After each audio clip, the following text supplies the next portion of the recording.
hacia el final del mensaje, vimos al Señor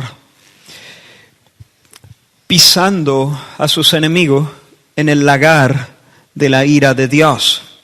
El mensaje de hoy es un mensaje que no es tan fácil de predicar, es un mensaje con verdades muy graves que tenemos que tener en cuenta.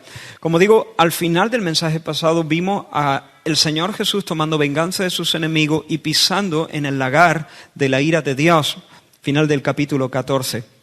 Y dice que salía sangre por todos lados. Sangre hasta el freno de los caballos, decía Juan, el apóstol. Hermanos, hay algo que debemos saber. Y es que Dios es paciente con el pecador, pero de ninguna manera es indiferente con el pecado. Dios aplaza el castigo, concediendo tiempo para el arrepentimiento, pero nunca hace la vista gorda. Dios nunca mira para otro lado. Dios es tardo para la ira, pero jamás tiene por inocente al que es culpable. Durante este día, hoy domingo, durante estas horas que tenemos por delante, el Señor va a juzgar en el mundo parte del mal que hay en el mundo. ¿Que cómo lo va a hacer? De muchas maneras. Tal vez hiera de muerte a algún político corrupto y soberbio, como hizo con Herodes. ¿Recordáis a Herodes? Cuando blasfemando se recreó en la alabanza que el pueblo le elevaba a él, voz de Dios y no de hombre. Y el Señor lo hirió de muerte, de tal suerte que murió, expiró, comido de gusano. Eso fue un juicio de Dios. O tal vez Dios decida azotar a una congregación trayendo debilidad y aún mortandad en medio de su casa, como hizo con nuestros hermanos en Corinto. Muchos están enfermos y aún algunos de vosotros han muerto. Y esto por manosear las cosas santas y no conducirse como Dios manda. ¿Recordáis eso? En este día Dios va a estar juzgando el mal de muchas maneras. Pero cuando acabe el día, habrá miles, millones de situaciones injustas que no habrán sido arregladas. El otro día vi un reportaje después de la predicación del domingo pasado. Pepe García me envió un enlace para ver un documental que unos reporteros españoles habían hecho, no sé si se llama En Tierra Hostil, se llama el programa, En Tierra Hostil, sobre Corea del Norte. Yo había escuchado algunas cosas, pero al ver el documental no salía de mi estupor. Era grotesco aquello, era terrible. En muchas de las cosas literalmente se cumplían las cosas que estos capítulos 12, 13 y sobre todo 13 y 14 de Apocalipsis dicen. Era insultante. A medida que yo estaba siendo expuesto a la realidad de este país, la indignación crecía más y más. Era un monstruo aquello, lo que yo estaba viendo. Sumamente un sistema idolátrico, un sistema que aplasta, asfixia la libertad, la dignidad de las personas.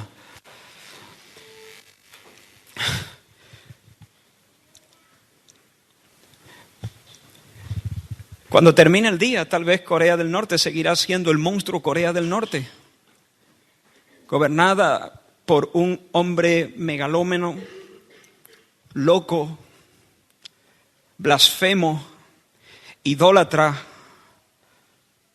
enemigo de todo lo bueno.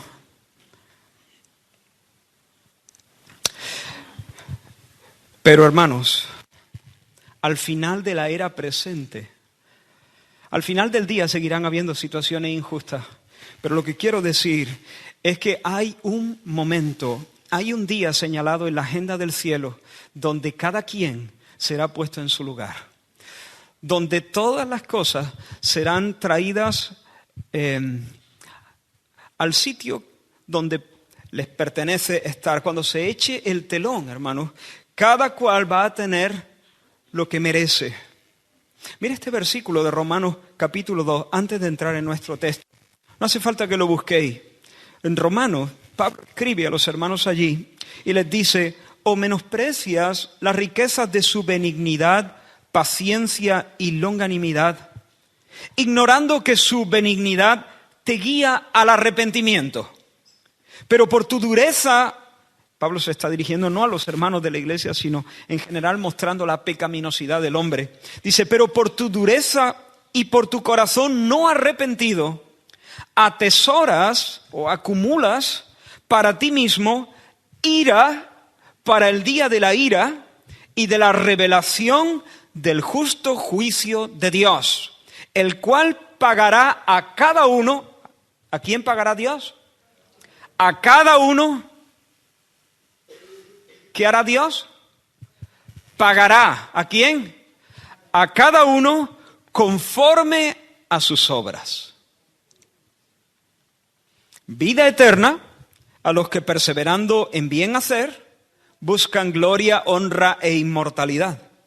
Pero ira y enojo a los que son contenciosos y no obedecen a la verdad, sino que obedecen a la injusticia, tribulación y angustia sobre todo ser humano que hace lo malo. Tribulación y angustia ¿sobre quién?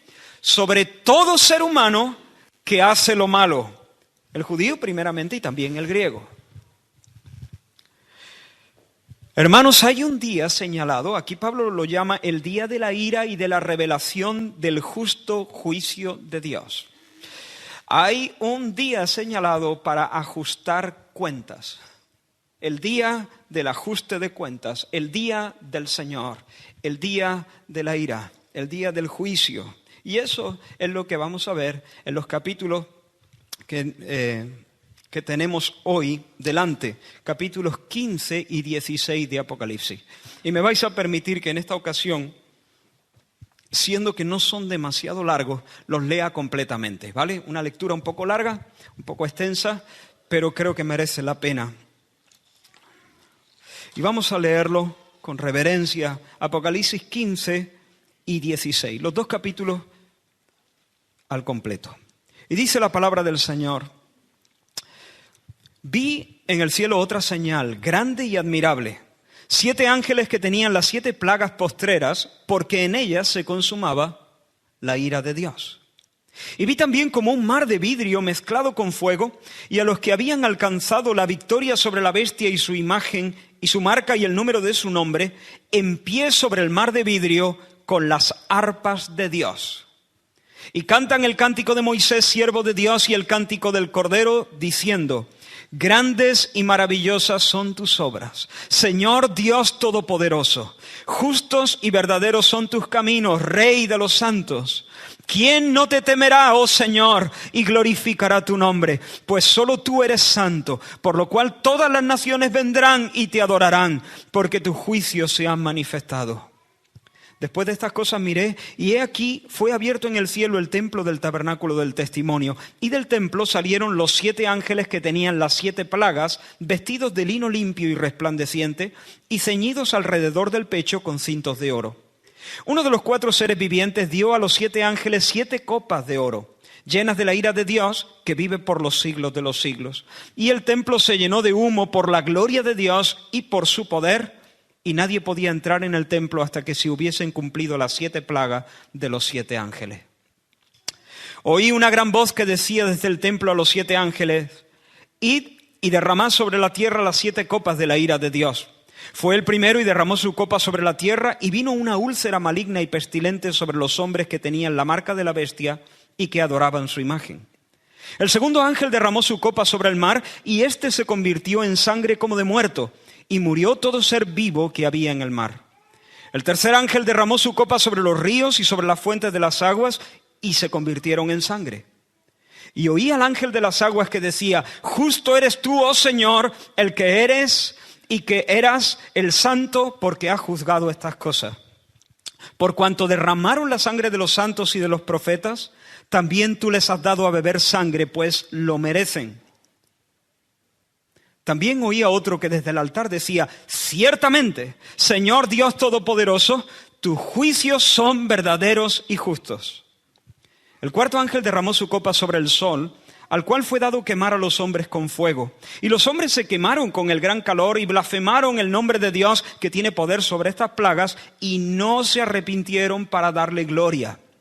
El quinto ángel derramó su copa sobre el trono de la bestia y su reino se cubrió de tinieblas y mordían de dolor sus lenguas y blasfemaron contra el Dios del cielo por sus dolores y por sus úlceras y no se arrepintieron de sus obras. El sexto ángel derramó su copa sobre el gran río Éufrates, y el agua de éste se secó para que estuviese preparado el camino a los reyes del oriente. Y vi salir de la boca del dragón y de la boca de la bestia y de la boca del falso profeta 3 espíritus inmundos a manera de ranas, pues son espíritus de demonios que hacen señales y van a los reyes de la tierra en todo el mundo para reunirlos a la batalla de aquel gran día del Dios Todopoderoso.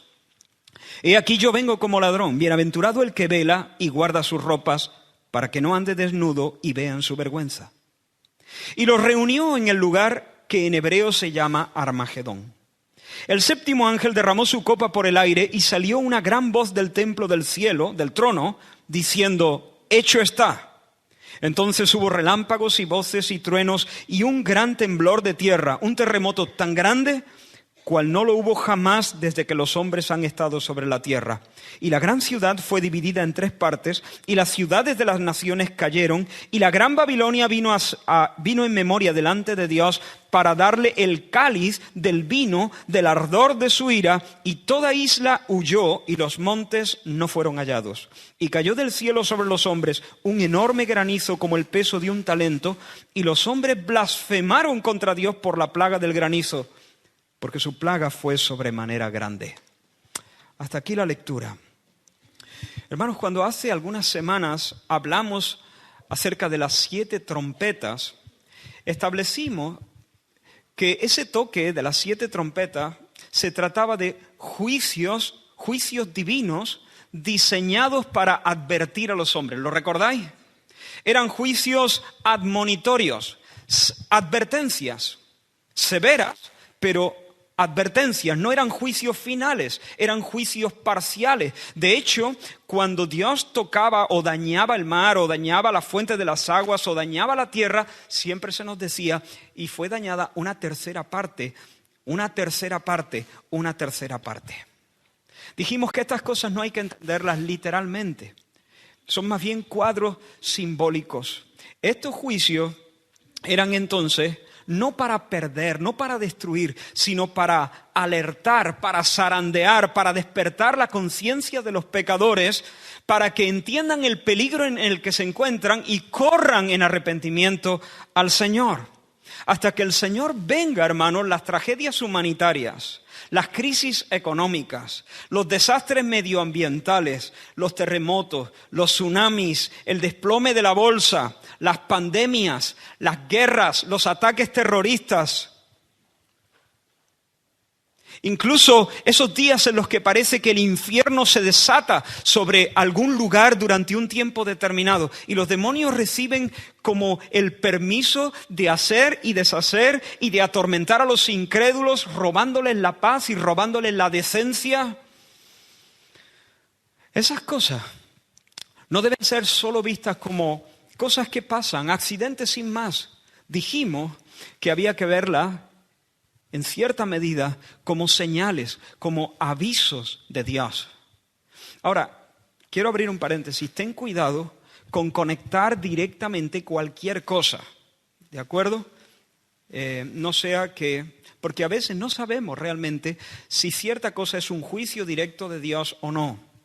Cuidado con ser demasiado rápido en decir eso es un juicio de Dios.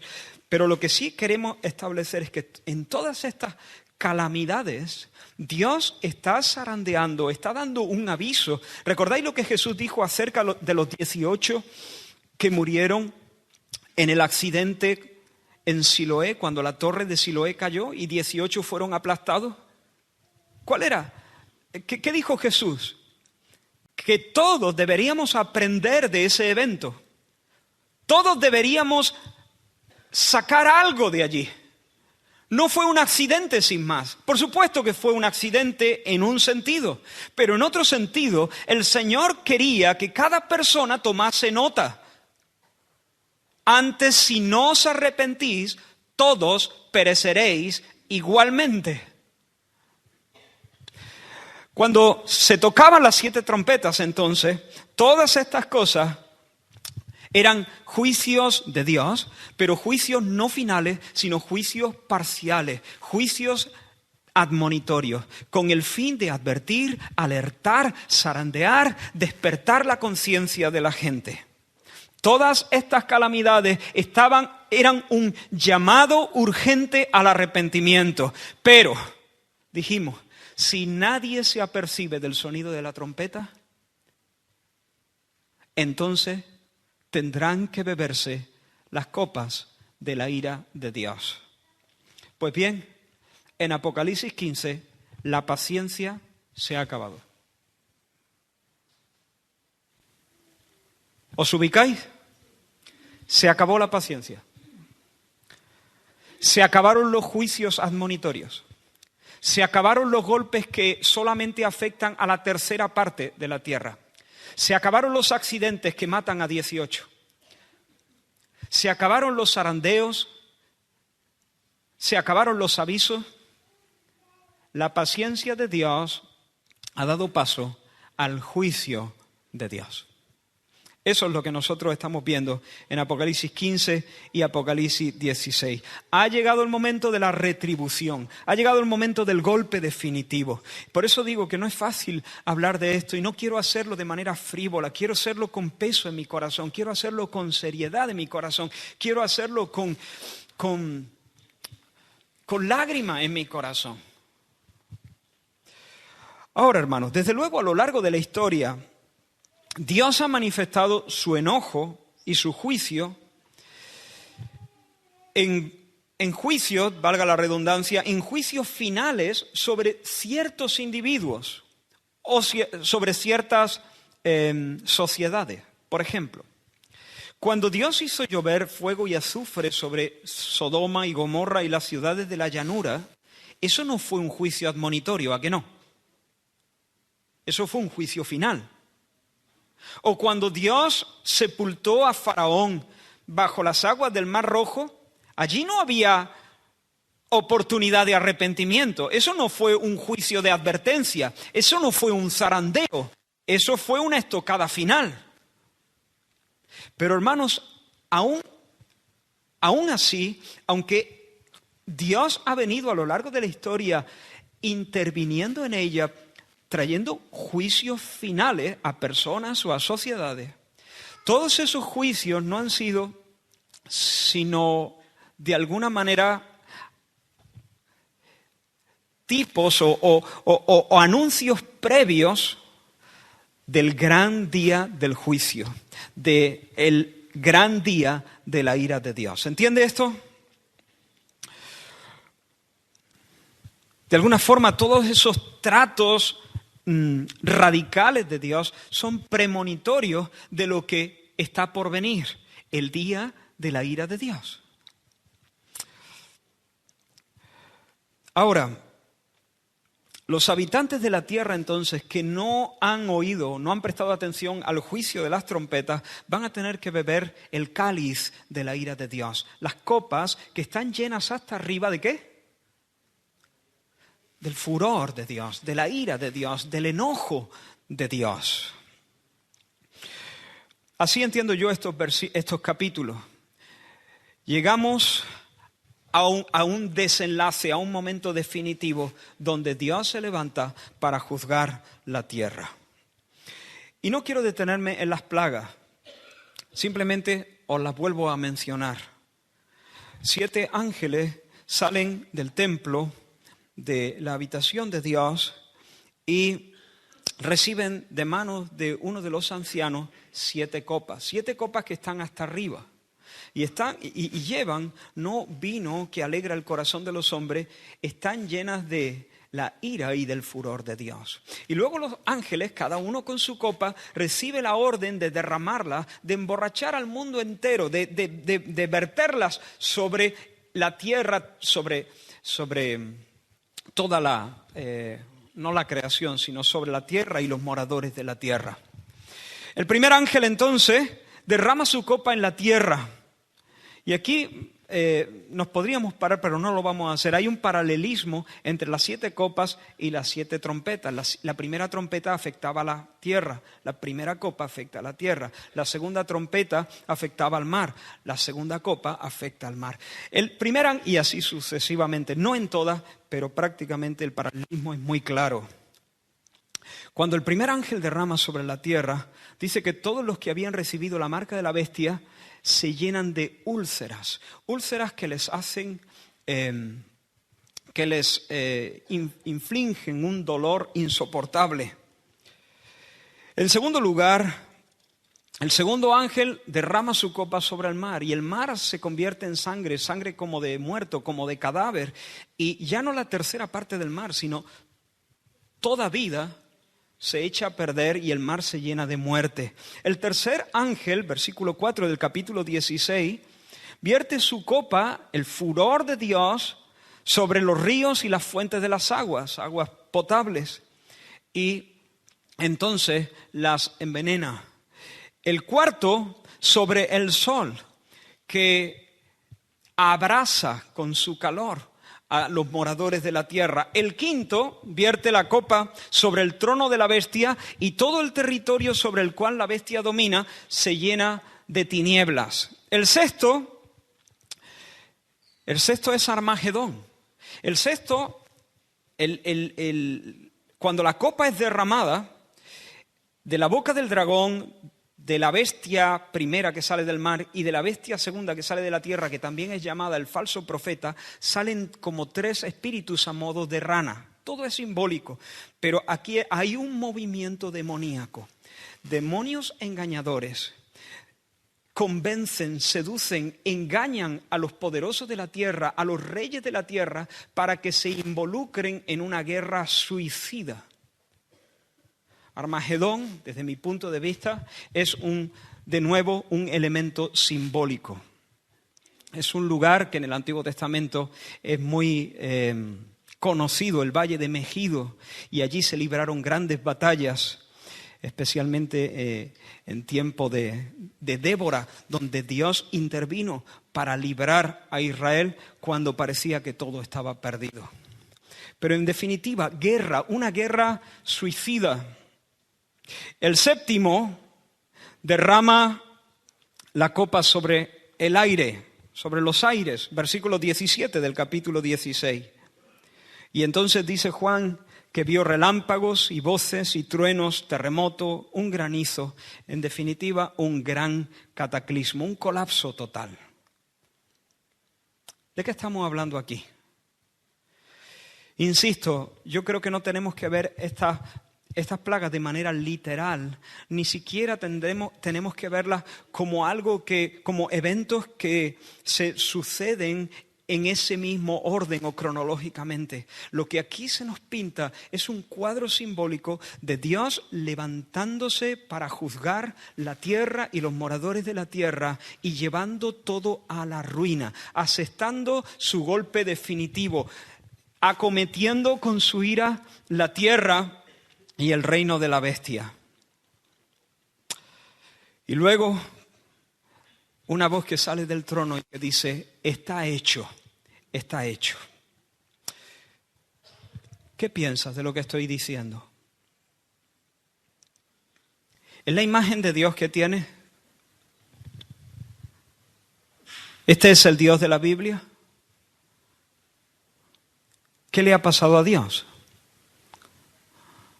¿Se levanta de su trono para arruinar la tierra y el mar, los ríos, las fuentes de las aguas, el sol? Úlceras sobre los hombres, los achicharra con los rayos del sol, oscuridad, los lleva al paroxismo, al dolor insoportable y finalmente un gran cataclismo y todas las islas huyen y ya no hay quien las encuentre. Todo se viene abajo, todo se derrumba. ¿Quién ha hecho eso? ¿Quién es? ¿Qué clase de monstruo nos ha visitado? Pero para nuestra sorpresa, no es el diablo, no es la bestia, no es el dragón escarlata, es Dios. Quizá alguno quisiera protestar en este punto y decir, oye, ese es el Dios de la Biblia. Ese es un Dios extraño en el Antiguo Testamento, pero luego Jesús nos mostró realmente cómo era Dios y es bien distinto a esto.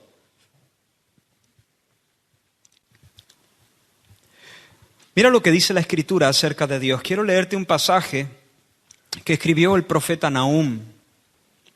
Jehová, el Señor, es Dios celoso y vengador.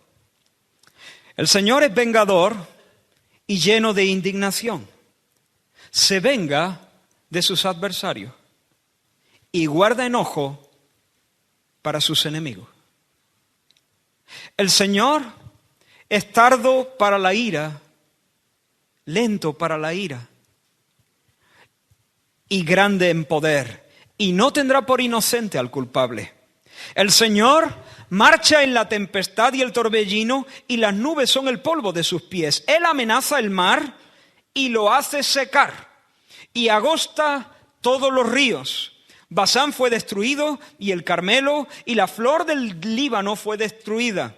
Los montes tiemblan delante de él, y los collados se derriten. La tierra se conmueve a su presencia, y el mundo y todos los que en él habitan. ¿Quién permanecerá delante de su ira?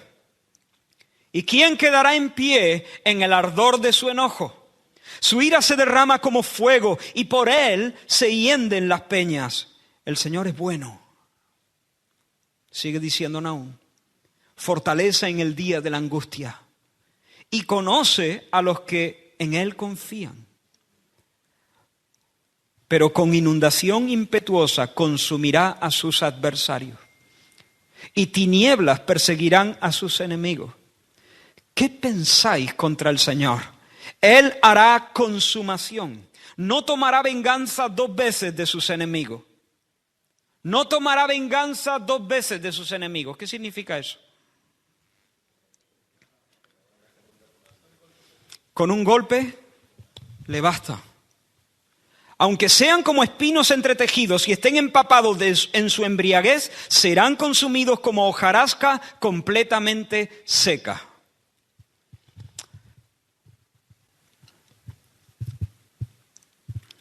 Hermanos, Dios es tal cual Nahum lo describió.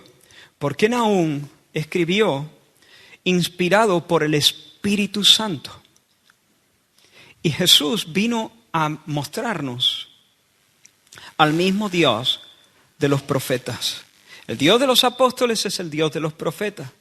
Y no sé si lo sabe, pero Jesús fue la persona que más habló del infierno de todas. Jesús. El Señor Jesús. Hay un día señalado en el que Dios se va a acercar una vez más al adúltero, al que abandona a su esposa y se olvida de su pacto y va buscando aventuras con una extraña. Pero en ese día ya no habrá oportunidad para el arrepentimiento. Ya no habrá ocasión de enmendarse. El Señor le dará lo que merece. ¿Tú te lo crees? Hay un día donde el Señor vendrá sobre el ladrón y sobre el mentiroso y sobre el cobarde y sobre el avaro. Y las obras de cada uno serán sacadas a la luz y examinadas. Y cada quien recibirá su paga de acuerdo a su obra.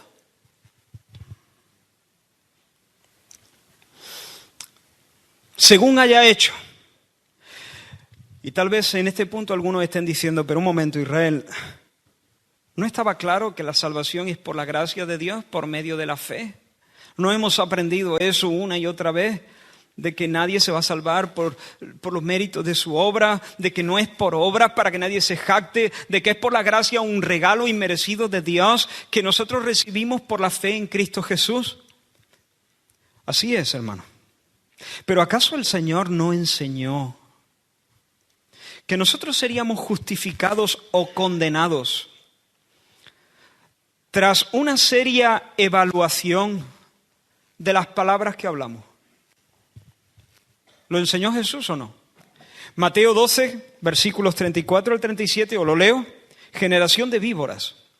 Está Jesús hablando con los fariseos. ¿Cómo podéis hablar lo bueno siendo malos? Porque de la abundancia del corazón habla la boca. El hombre bueno del buen tesoro del corazón saca buenas cosas, y el hombre malo del mal tesoro saca malas cosas. Mas yo os digo que de toda palabra ociosa que hablen los hombres, de ella darán cuenta en el día del juicio, porque por tus palabras serás justificado y por tus palabras serás condenado. ¿No te das cuenta, hermano? ¿No nos damos cuenta de que en realidad las palabras evidencian la verdadera condición del corazón? Igual que el fruto de un árbol manifiesta la naturaleza de ese árbol. No es que Dios ponga en una balanza nuestras obras buenas en uno de los platillos y nuestras obras malas en otro de los platillos, y vea si las obras buenas pesan más que las malas y por lo tanto nos confieren los méritos necesarios para disfrutar de su salvación. No funciona así. No es que Dios sopese nuestros hechos para ver si tenemos mérito, si nos hemos ganado el derecho de estar con Él en su presencia y en el gozo de la salvación. No funciona así. Pero Dios sí examina nuestras obras. Las examina en el sentido de que Él pone todo sobre la mesa. Él pone nuestra conducta, nuestras palabras, los hechos de nuestra vida, nuestros actos, nuestro estilo de vida. Y Él lo examina para ver si realmente esa palabra, esa conducta, ¿qué manifiesta? ¿Qué evidencia esa palabra? ¿Qué evidencia esa conducta? ¿Recordáis en el juicio? El Señor dirá, venid vosotros, poneos a mi derecha, soy bendecido, soy los benditos del Padre. ¿Por qué? Porque tuve hambre y me disteis de comer, tuve sed y me disteis de beber, fui forastero y me acogisteis, estuve preso y me visitasteis, vinisteis a verme. Señor, ¿cuándo hicimos eso? No recordamos haberte visitado nunca en prisión, por cuanto lo hicisteis a uno de mis hermanos más pequeños. ¿Quiénes son los hermanos más pequeños? Los creyentes. Por cuanto lo hicisteis a los míos, por cuanto se lo hicisteis a mi pueblo, a mí me lo hicisteis. Tú lees eso y dices, bueno, entonces la salvación, el regalo de la bienaventuranza, ¿es para quién? Es para aquellos que se han comportado bien, que han hecho obras, pero esto no era por fe. Hermanos, vuelvo a lo mismo, sé que estoy insistiendo. Dios examina esas palabras, Dios examina esas obras, Dios examina ese estilo de vida, Dios pesa esas acciones en tanto en cuanto esas palabras y esas obras ponen de manifiesto la verdadera condición del corazón. Esta es la prueba de que aquellos eran creyentes. Esta es la prueba de que son el pueblo de Dios. Esta es la prueba de que sus corazones han sido regenerados. Esta es la prueba de que la gracia ha vencido en sus vidas. Esa es la prueba. Es el fruto que da testimonio de la naturaleza del árbol. Por sus frutos el Señor conoce que hay verdadera fe en Cristo y que la gracia ha operado en sus vidas y que ha habido una transformación en el corazón. Tienen una nueva mente, una nueva esperanza, una nueva disposición del corazón, nuevos afectos, todo nuevo. Y por eso se conducen como se conducen.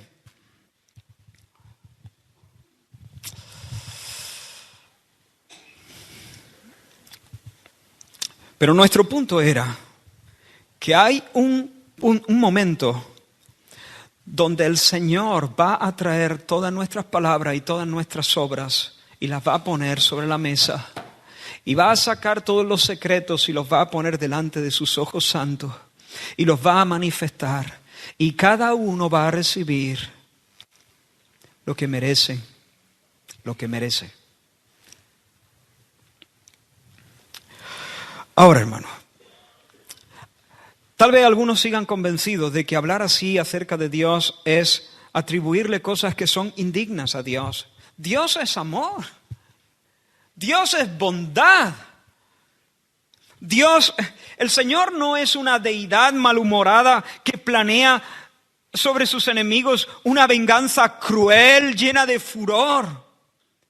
El Señor no se recrea, no sonríe mientras acorrala a sus enemigos para ejecutar sus juicios contra ellos. Yo no concibo así a Dios, yo tampoco. Estoy de acuerdo contigo, Dios es bueno, claro que es bueno, más de lo que tú piensas, más de lo que yo pienso. El Señor es bondadoso, el Señor es tierno, el Señor está lleno de misericordia, mucho más allá de lo que tú puedes entender, de lo que yo puedo entender. Él es amor, Dios no es un sádico. Pero hermanos, por cuanto Él es santo, Él detesta con una intensidad infinita todo pecado.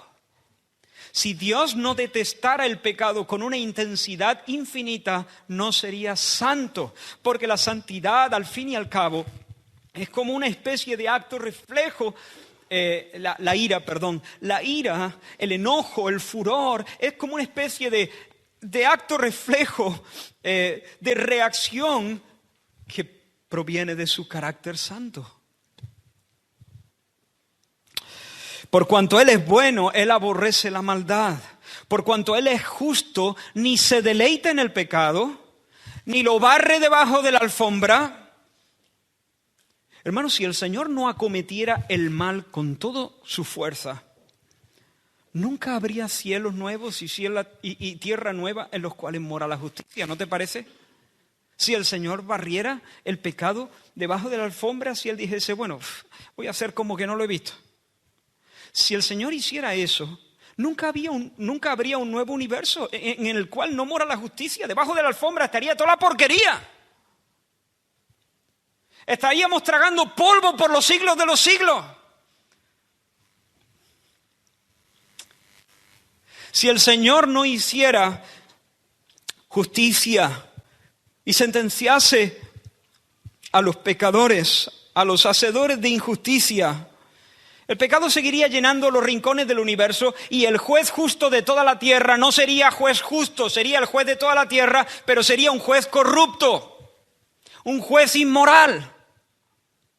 Y Dios dejaría de ser Dios y todo se colapsaría. Y no habría cielo sino infierno, un infierno creciente.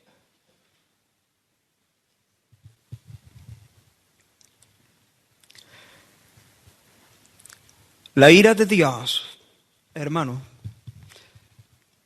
es una hermosa manifestación de su justicia.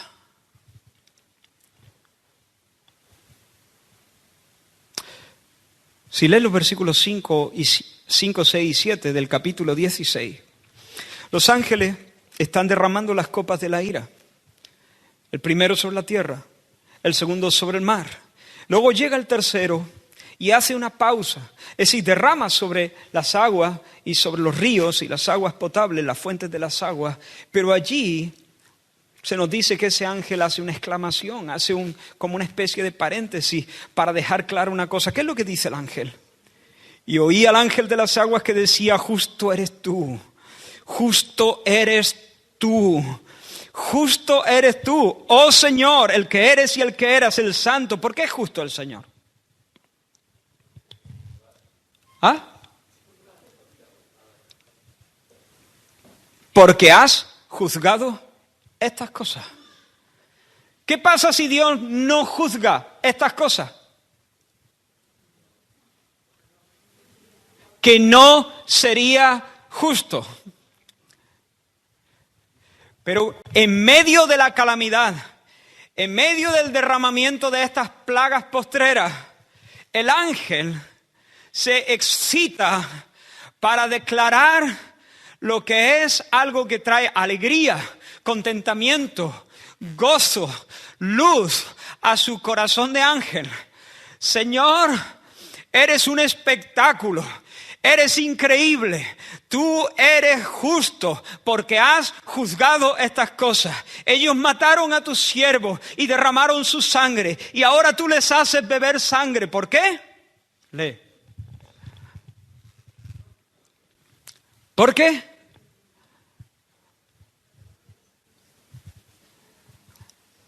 Pues lo merecen. Lo merecen. Recuerdas que en el altar había gente orando, ¿verdad? Era el clamor de los mártires. Allí estaban orando, Señor, haz justicia, venga nuestra sangre. De repente se oye una voz desde allí. De repente se escucha una voz que viene desde el altar. ¿Y qué es lo que dice el que habla desde el altar? Ciertamente, así es, tal cual lo dice ángel del agua. El Señor Dios Todopoderoso, tus juicios son verdaderos y justos. Tus juicios no son caprichosos, tus juicios son objetivos, tus juicios son según verdad. Todos justos. Eres justo, Señor, porque has juzgado. Has juzgado porque se lo merecen.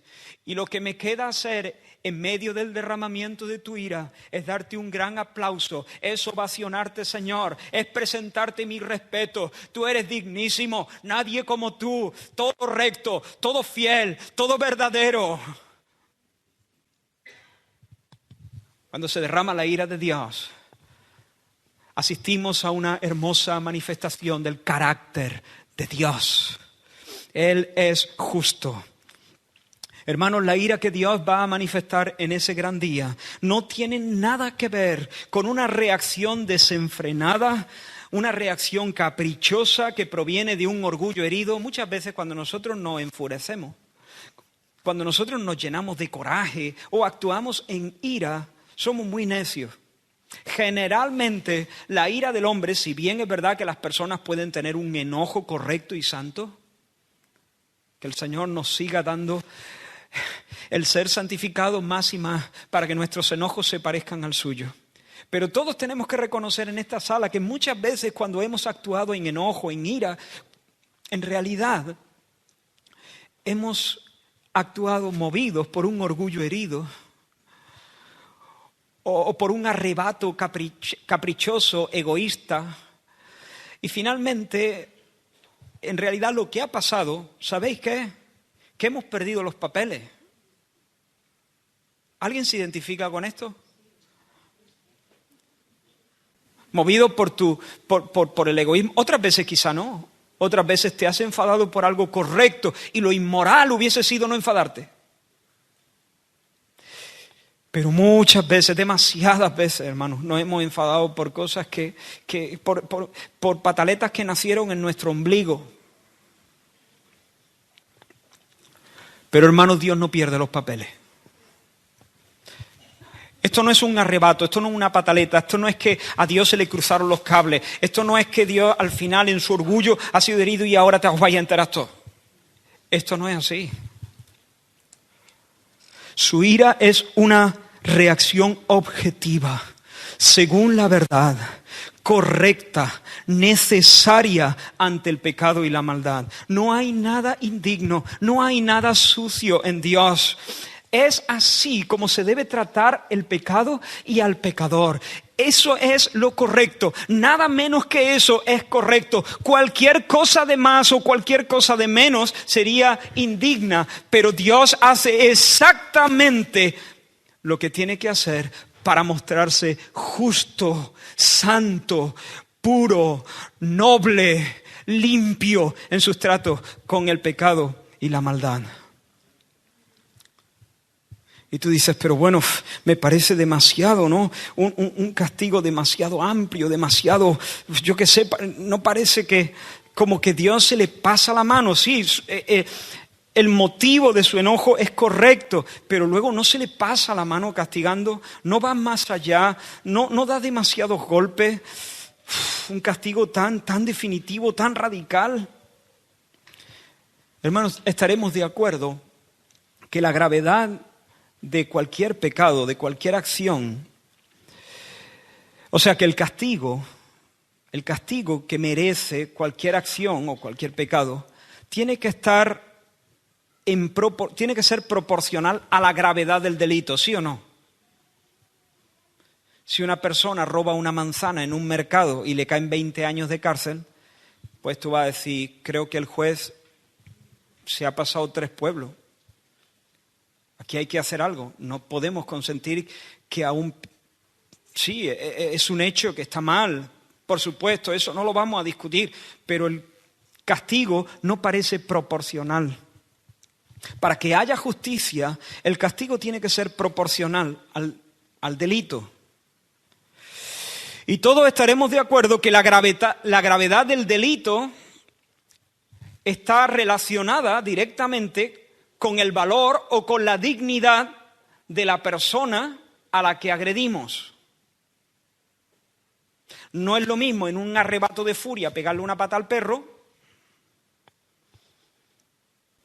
que pegársela a tu madre.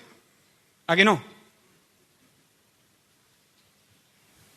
Porque tu madre no es tu perro. En un arrebato de furia darle una patada al perro es una mala cosa y debes arrepentirte delante del Señor por esa expresión de ira egoísta. Aquí no estamos hablando de que estás defendiendo a un niño. Yo sé que todos hacemos esas cosas. ¿Y si el perro se está comiendo a mi hijo? Que se te cruzan los cables y te pasa el perrito por allí y de repente pues te desahogas con el animalito. Debes arrepentirte porque eso está mal. Eso es una manifestación pecaminosa de ira. Es incorrecto. Pero no es lo mismo si le pega una paliza a tu madre o a tu padre. Es mucho peor pegarle a un padre que pegarle al perro. Y si un juez, pues no sé qué pena te puede imponer por darle una patada al perro, le haga un masaje, no lo sé. Pero sí por pegarle a un padre. Ahí la pena debe ser dura. Si los jueces conservan su sentido común, que también eso en algunos casos se está perdiendo. ¿Cuál debe ser el castigo por agredir a Dios? La persona que cree que a Dios se le pasa la mano es porque no tiene ni idea de quién es Dios. Dios no es tu perro. Dios no es tu madre. La dignidad de Dios es infinitamente mayor que la dignidad de tu perro, pero también infinitamente mayor a la dignidad de tu madre. Y faltar a Dios, cometer ese acto de alta traición, reírse de sus advertencias, violar sus leyes, desafiar su autoridad, ignorarle como si fuese un don nadie, ningunearle, orillarle, vivir tu vida como si no existiera. Eso es mucho más atroz que cualquier cosa que nosotros podamos pensar. Cualquier persona que verdaderamente ha sido convencida de pecado alguna vez en su vida, tiene algo de noción de lo que estoy diciendo y sabe que no estoy loco.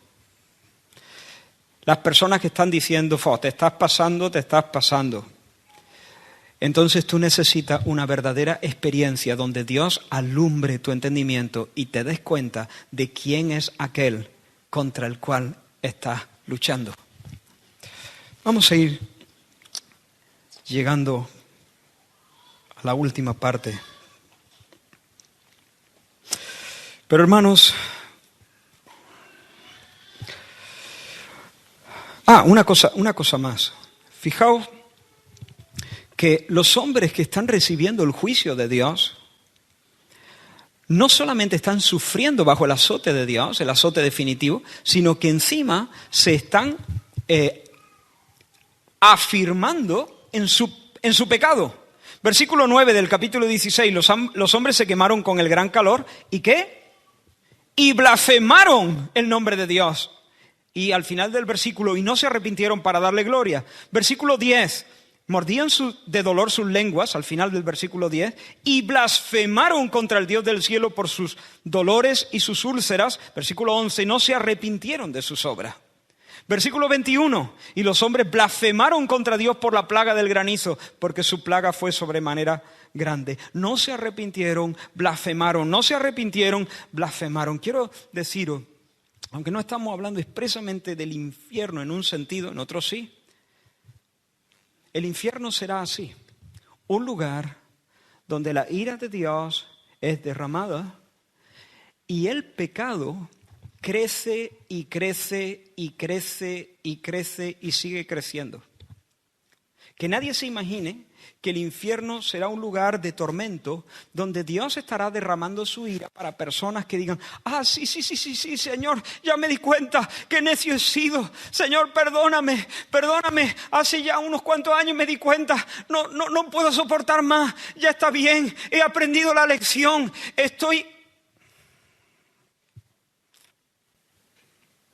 Tú dices: qué cruel Dios, ¿no? Lleva ya un par de siglos atormentando a esa persona y ya esa persona desde el minuto 5 se enteró de qué iba esta peli y desde entonces, pero Dios no para, sigue apretando, pero ¿qué clase de Dios tenemos? Hermano, no te imagines el infierno así. Las plagas caen, el juicio final cae, ¿y qué hacen los hombres? Siguen blasfemando a Dios. Siguen desafiando a Dios, siguen creciendo en sus pecados. El Espíritu Santo no trabaja en el infierno, no convence a nadie de pecado.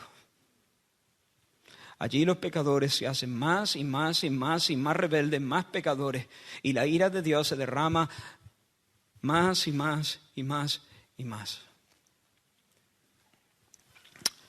Esta predicación no está de moda. Algunos se burlarían abiertamente de mí, pero no sé cómo predicar la Biblia sin hablar de estas cosas, porque está lleno. ¿Sabéis que la Biblia habla más de juicio de lo que habla del mensaje del Evangelio? ¿Lo sabíais? Hay más pasajes de juicio que pasajes donde se anuncia la buena noticia del Evangelio.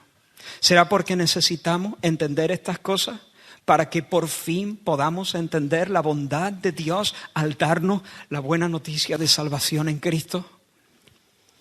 No endurezcas tu corazón. No imagines que soy un supersticioso, que me he escapado de la Edad Media y he aparecido aquí en este púlpito. Escucha lo que te digo, compruébalo por ti mismo, lee con seriedad las Escrituras. Pero te digo que si rechazas este mensaje, tienes que tirar tu Biblia y comprarte otra. Tienes que tunearla, haz algo, porque tu Biblia está llena de todas estas cosas, de todas estas verdades. Pero hermano, mirad en el versículo 8 del capítulo 15. Dice que cuando Dios se levanta para juzgar la tierra, se llenó de humo el templo por la gloria de Dios y su poder. Hay una manifestación de la gloria de Dios, hermano. Dios es hermoso en el juicio. No he dicho que el juicio sea hermoso en sí mismo. He dicho que Dios es hermoso en el juicio. No he dicho que Dios se recree en el castigo. Él se duele en el castigo, dice la Escritura. Él se duele en el castigo. Lo que sí afirmo es que Dios es hermoso cuando ejecuta su venganza. Él es glorioso al salvar, pero Él es glorioso cuando da el golpe.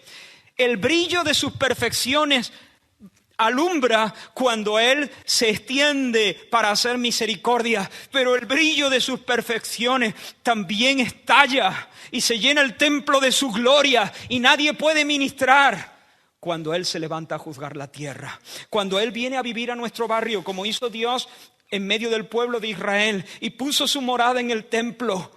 Cuando Él viene, cuando Él se muda entre nosotros para mostrarnos su misericordia, el templo se llenó de la gloria de Jehová. Allí está el Señor para hacer misericordia. Pero aquí se levanta para dar el golpe definitivo a los moradores de la tierra. ¿Y qué pasa con el templo? ¿Se viste de luto? También se llena del humo y de la gloria y del resplandor del Dios majestuoso, porque allí se exhibe su santidad, su justicia y su poder, la gloria de su nombre. Pero hermanos, me he saltado a posta 4 versículos del capítulo 15.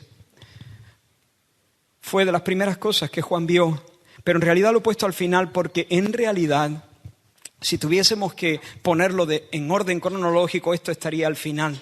Esta es la escena final. Esta es la escena que queda cuando se echa el telón. Esto es lo que sucede cuando las plagas caen. Esto es lo que pasa cuando Dios termina de dar su golpe y termina de barrer, no bajo la alfombra, sino de sacar fuera de su orden nuevo, de su tierra nueva, de su cielo nuevo, toda injusticia y toda contaminación. Esto es lo que sucede. ¿Qué hay?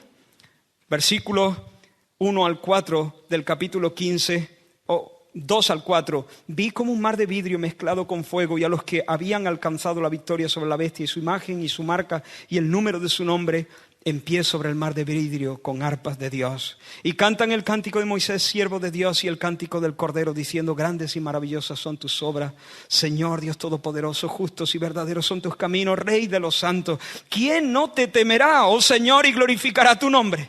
Pues solo tú eres santo, por lo cual todas las naciones vendrán y te adorarán, porque tus juicios se han manifestado. Ha ocurrido, Dios ha ejecutado su venganza. ¿Y ahora qué aparece? ¿Qué ve Juan? Los vencedores de la bestia.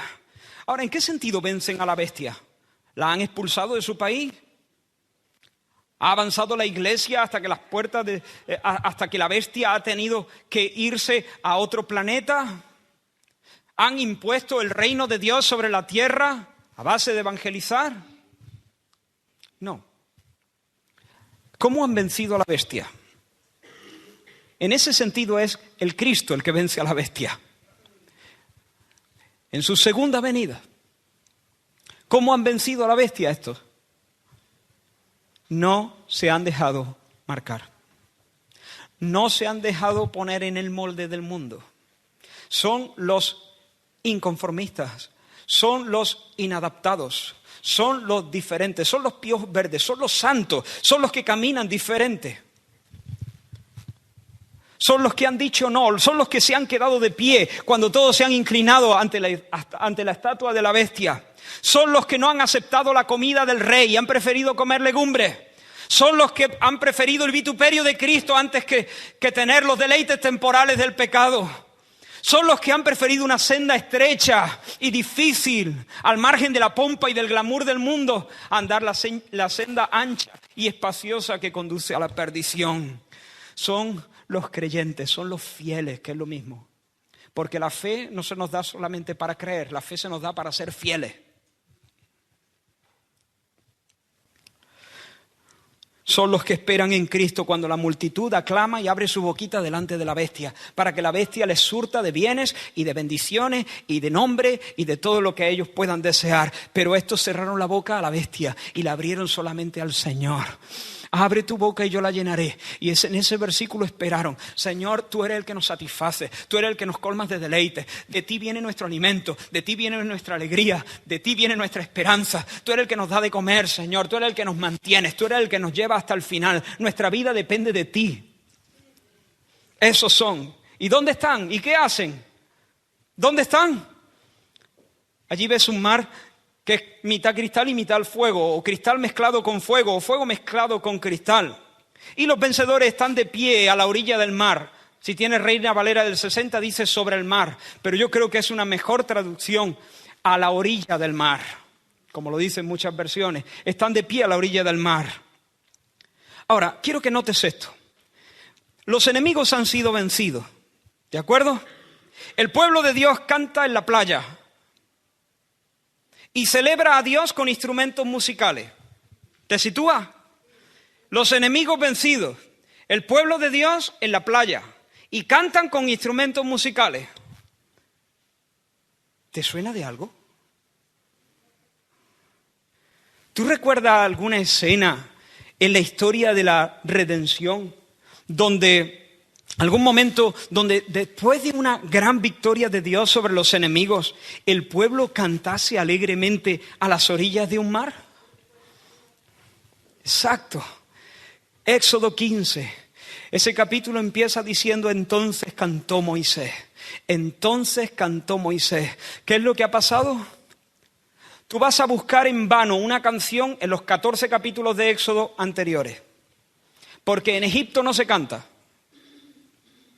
Pero cuando el pueblo sale de Egipto y el faraón sale persiguiéndolos para devorarlos, cuando se entera que se han arrinconado contra el mar, dice: esta gente está tonta. Como dice en la película de los 10 mandamientos, ¿no? El Jules Briner o como se diga. El actor, ¿no?, que hace de faraón, dice: su Dios es un pobre general. Dando a entender que en su huida se los ha llevado a una ratonera, los ha metido allí contra el mar, me los ha puesto en bandeja, me los voy a comer con patatas fritas. Y Faraón salió con todos sus carros, pero hermanos, Faraón no tenía 2 dedos de frente. Faraón es un hombre necio. Su Dios no es un pobre general. El Dios de Israel es el Dios de los ejércitos. Él es el Señor, Él es el que le mantiene en las narices a Faraón el aliento para que siga respirando un segundo más. Y cuando Faraón va a tragarse al pueblo, entonces Dios abre el mar para que el pueblo pase en seco. Y luego los carros de Faraón entran persiguiendo a los enemigos. Ellos se dijeron: los perseguiremos y los machacaremos, nos vamos a poner las botas con ellos. Pero cuando estuvieron en el mar, Dios hizo que las ruedas de los carruajes se atascasen en el camino, en el barro. Y entonces Dios le dijo: los sepultó bajo la mar. Y en ese momento, ¿qué hizo el pueblo de Israel?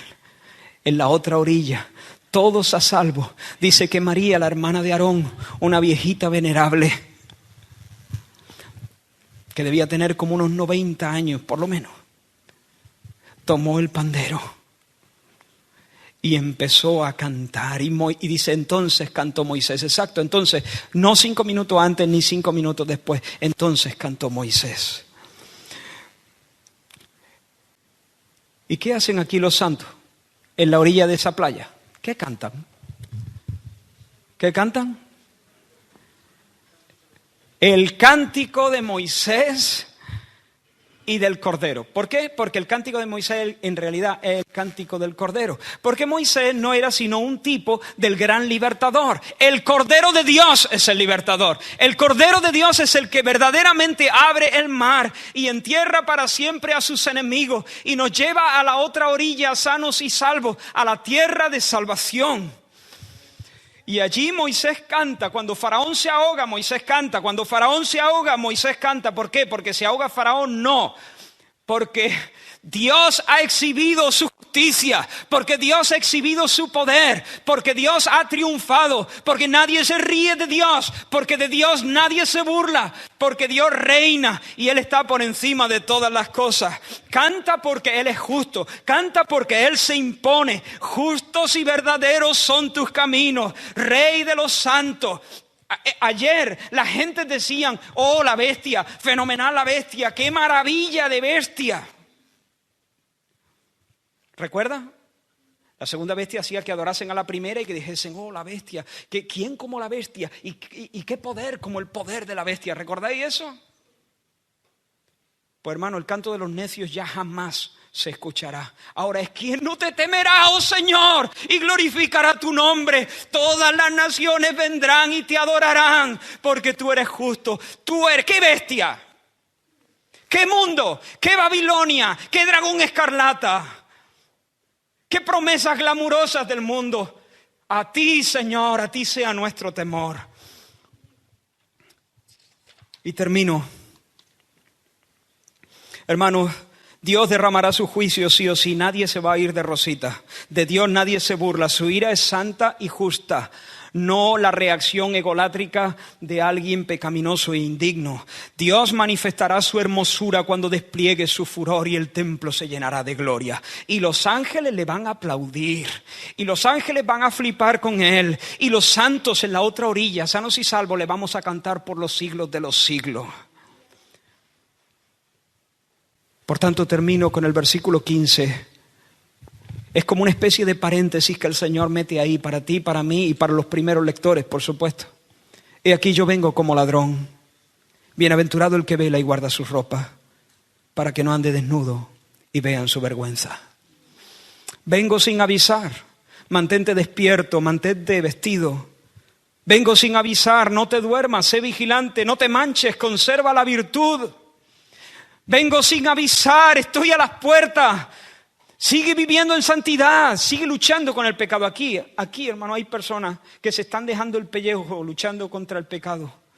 Estás luchando con toda tu fuerza contra el pecado, pero no el pecado de aquel, el pecado tuyo.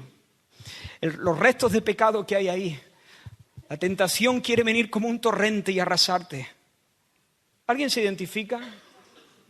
Pues claro, si eres cristiano te tienes que identificar.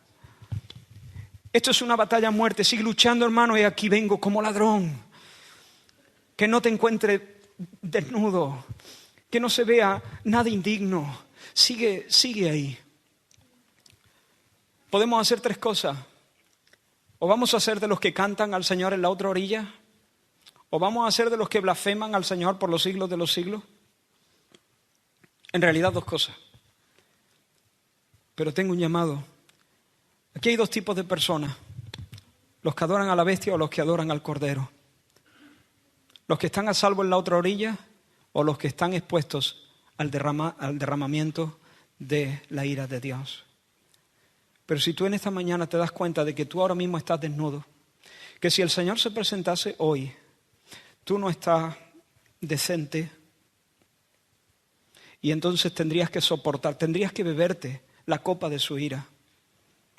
Quiero terminar diciéndote, recordándote una oración que Jesús hizo hace casi 2000 años en un huerto cerca de Jerusalén.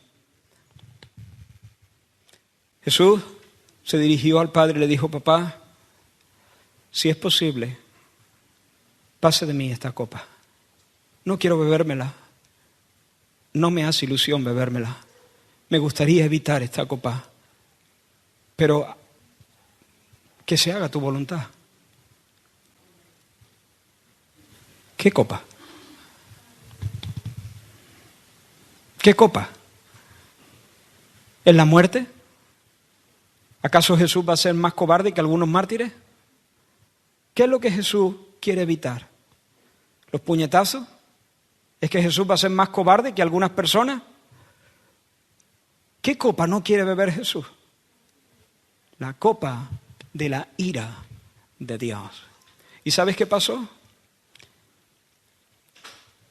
Que la voluntad del Padre era que se la bebiera y la apuró hasta las heces, hasta los sedimentos. Se la bebió enterita en la cruz del Calvario. Y allí en la cruz del Calvario la gloria de Dios se manifestó. Porque allí en la cruz del Calvario, allí está Dios para juzgar. Juzgar el pecado, tu pecado, mi pecado, en la persona de Jesús. Tú pecaste, yo pequé. Y Jesús se llevó el golpe. Él se bebió la copa para que no la tuvieras que beber tú. Allí está Dios para juzgar y el templo se llena de humo. Pero en la cruz del Calvario no solo está Dios para juzgar, allí está Dios para salvar. Está para juzgar y está para salvar. Es el lugar más glorioso de la historia de la tierra. Allí está Dios juzgando el pecado, manifestando su carácter justo. Allí pueden aplaudir los ángeles, allí pueden cantar los ángeles. Justo, eres maravilloso, Señor, eres recto. ¿Quién no te temerá, Señor? Pero allí también está Dios para salvar y para salvarte a ti en esta mañana. Si tú entiendes que estás desnudo, que no estás presentable delante de Dios si el Señor viniera esta tarde, y que estás expuesto a la ira de Dios y Dios no toma venganza 2 veces, corre a Cristo. te he dicho que podemos o cantar a Cristo o blasfemar a Cristo. Y ahora te llamo a corre a Cristo en esta tarde, en esta mañana. Corre al Señor. Dile: Señor, creo que tú eres Dios hecho hombre, que tú has vivido la vida que yo no era capaz de vivir y luego te bebiste la ira que a mí me tocaba. Pagaste el precio de mi pecado y hoy te has levantado triunfante de la muerte. Eres Señor y doblo mis rodillas delante de ti y te beso y te honro, hijo de Dios. Te doy mi beso y mi lealtad, te doy mi amor, te doy mi vida entera. Yo quiero estar en la otra orilla junto con los que cantan. Esa es la única manera de escapar de la ira venidera. Señor, aplica tu palabra a nuestros corazones. En el nombre de Jesús. Amén. Amén.